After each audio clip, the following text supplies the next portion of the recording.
संसार में जितने महापुरुष हुए हैं उनके जीवन चरित्रों से इस बात की पुष्टि होती है कि उनकी माताओं ने बचपन में उनको स्फूर्ति और प्रेरणा दी तथा उन्हें आदर्शवादी बनाया।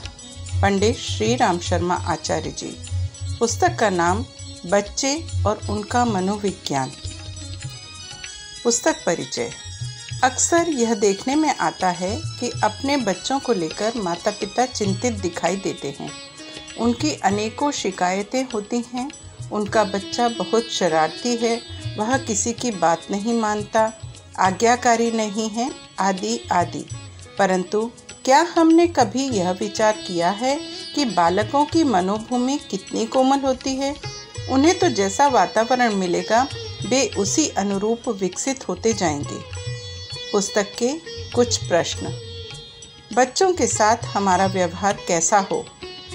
क्या बच्चे भला बुरा समझते हैं?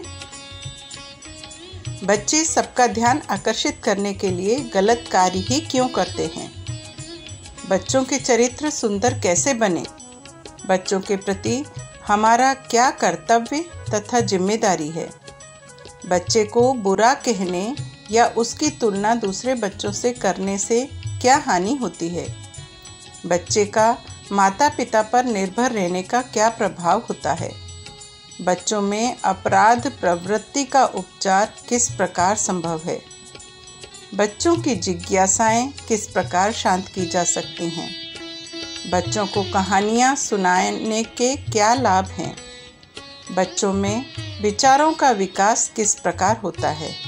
इन सभी प्रश्नों का उत्तर लेकर आपके सामने प्रस्तुत है एक लघु पुस्तक जो बच्चों का मनोविज्ञान समझाने में सहायक है, जिससे उनके व्यक्तित्व में श्रेष्ठ गुणों का विकास हो सके और वे समाज, देश तथा विश्व के आभूषण बन सके। पुस्तक के कुछ अंश। पहला, माता पिता अपने बच्चों की आवश्यकता से अधिक चिंता करते हैं। उन्हें हमेशा यही भय रहता है कि उनका बच्चा हो सकता है अच्छा व्यवहार ना करे, या हो सकता है उन्हें दुखी करे या कहीं गिर ना पड़े आदि। इन सभी दुश्चिंताओं की वजह से वे कभी कभी ऐसे कार्य कर बैठते हैं जिनसे बच्चा ठीक वही काम करने लगता है जिन्हें वे नहीं चाहते। दूसरा है, व्यक्ति के सौंदर्य की भावना उसके विभिन्न संबंधों पर निर्भर करती है। सुखद भावना के पाने पर वह सोचता है कि संबंधित व्यक्ति या वस्तुएं सुंदर हैं और दुखद भावना पाने पर उन्हें वह असुंदर मानता है। तीसरा, माता पिता के बहुत अधिक निकट रहने का फल यह होगा कि बच्चा अपने आप कोई निर्णय कभी नहीं कर पाएगा और वह हर बात में माता पिता की सलाह लेगा और अपनी कठिनाई दूर किए जाने के लिए उनका मुंह ताकेगा। आगे चलकर उसमें यह भावना पैदा हो सकती है कि उसके माता पिता को छोड़कर अन्य कोई व्यक्ति उसकी समस्याओं को सुलझा ही नहीं सकता। चौथा है, बच्चे को केवल स्कूल भेज देने से ही पालकों का कर्तव्य समाप्त नहीं हो जाता।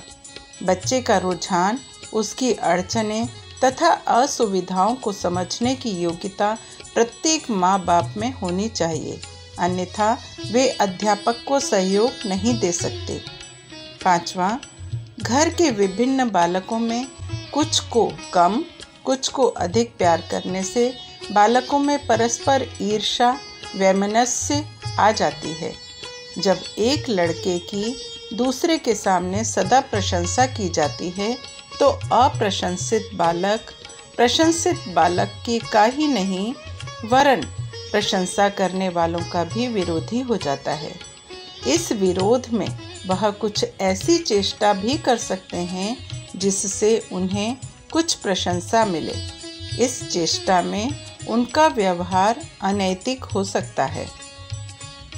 छठा, यदि अभिभावक बच्चे का थोड़ा सा अधिक विश्वास करने लगे, अपने ऊपर तथा दूसरों पर थोड़ा और अधिक विश्वास पैदा कर लें, तो उन्हें कठिनाइयों, दुखों और दुर्घटनाओं की अधिक चिंता नहीं करनी पड़ेगी और इस प्रकार बहुत से ऐसे कारण स्वतः दूर हो जाएंगे, जिनसे उन्हें क्लेश हो सकता है। पुस्तक के कुछ बिंदु। बालकों के संबंध में गलत धारणा। बच्चों के साथ व्यवहार कैसा हो। सुंदर चरित्र कैसा बने। बच्चों के प्रति हमारा कर्तव्य और जिम्मेदारी। बच्चों को कहानियाँ सुनाइए।